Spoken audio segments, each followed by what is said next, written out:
In this movie, we're going to take the word spiders, which looks like it might have been carved out of wood, and we're going to transform it into this kind of chain metal type. And we'll do so by adjusting a few settings, of course, as well as adding a texture to our bevel and emboss effect. I'll go ahead and switch back to the image at hand and zoom in on it until we get to the 100% zoom ratio. The first thing we need to do is imbue our letters with a little bit of blue. And so I'm going to drop down to the FX icon and choose Color Overlay, which allows you to paint a layer with a solid color. By default, it's set to paint your layer red. So it just completely replaces the contents of the layer, which obviously is not something we want. I'll click on the color swatch in order to bring up the color picker dialog box. And the color I came up with is this one here, a hue of 215, saturation 20%, and brightness 70%. Click OK. That's still not what we want because we don't want to just whole hog replace the colors. So I'll go up here to the blend mode and change it from normal to color so that we're colorizing the background. And then I'm going to reduce the opacity to 50% because we just want a hint of blue, like so. Now I'm going to drop down to the drop shadow there. I'm going to reset its blend mode to multiply, and I'm going to increase its opacity value back up to 100%, which makes it a little more consistent with the type that's actually casting the shadow. Now I'll switch to bevel and emboss. And these are just some settings I came up with that seem to work well for this effect. For starters, just so we can keep track of what we're doing, I'm going to switch the gloss contour back to linear. We'll change it to something else in a moment, but linear will work for now. And I'm going to change the color of the highlight mode to 215 once again. So if you're working along with me, you just need to change the hue value. And same for the shadow color. I'll go ahead and change it to 215 as well, and then click OK. I decided to take the opacity value for the highlight mode up to 100%. Next, I'll take the size value down just a little bit, so I'm taking it down to 30. Then I'm going to take the soften value down to 0 for now, and we'll get this really, really sharp effect, as you can see.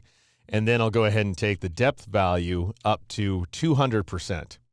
Now I'll click on the texture option to both select it and turn it on. By default, you don't have many patterns to choose from in order to set your texture.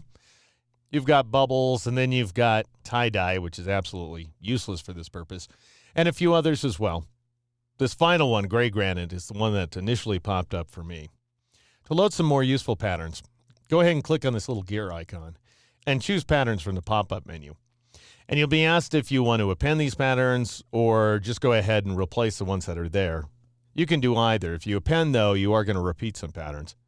So I'm going to click OK. Now notice some new patterns that we have, like cells, and this one's metallic snakeskin. Molecular actually ends up looking pretty darn great. What's happening right now is Photoshop is lighting the surface as if everything white in the texture is raised and everything black is sunken. If you want to switch that, then you can turn on the invert checkbox and you'll end up getting the opposite effect. And actually now white is forward and black is sunken because back here in the bevel and emboss section, we've got the direction set to down. So if you wanted to switch things to the way they're supposed to be, then you would select up instead. Anyway, I'm going to leave it set to down and return back to my texture and turn off the invert checkbox because the one I'm really looking for is this guy right there. It's called strings. So go ahead and select that one, and you'll see a series of strings being woven through the letters. I want it to be bigger, so I'm going to scale this guy up to 250%. And what I'm doing is pressing Shift up arrow and previewing how things look on screen. And then I'm going to take that depth value way down. I'll take it down to about 20%. Now I'll switch back to bevel and emboss.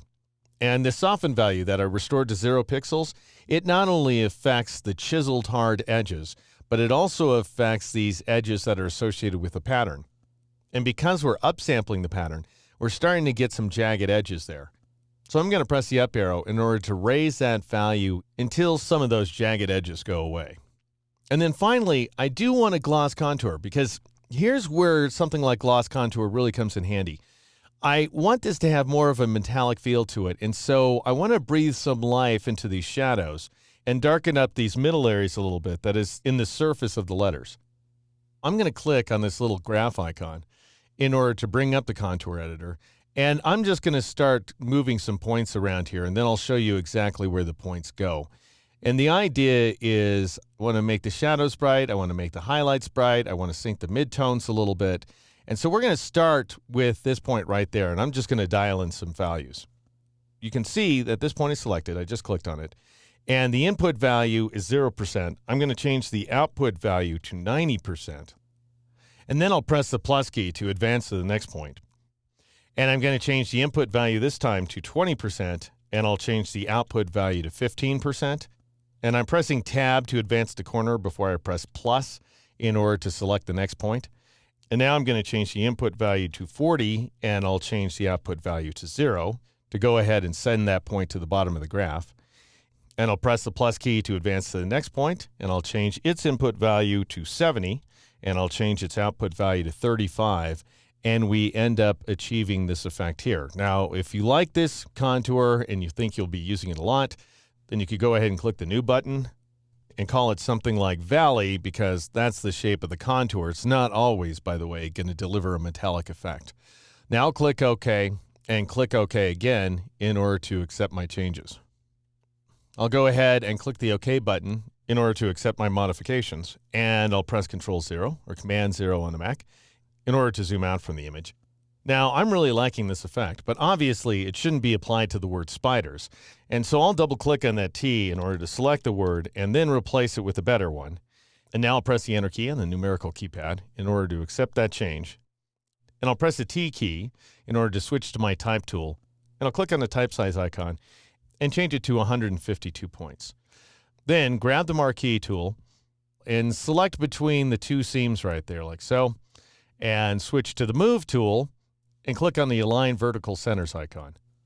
Then press Control-D or Command-D on the Mac in order to deselect the image. Press the T key again to switch to the Type tool. And I'll select this word right there and replace it as well. And that is my final effect, folks. I'm going to press Shift-F to switch to the full screen mode and then zoom in.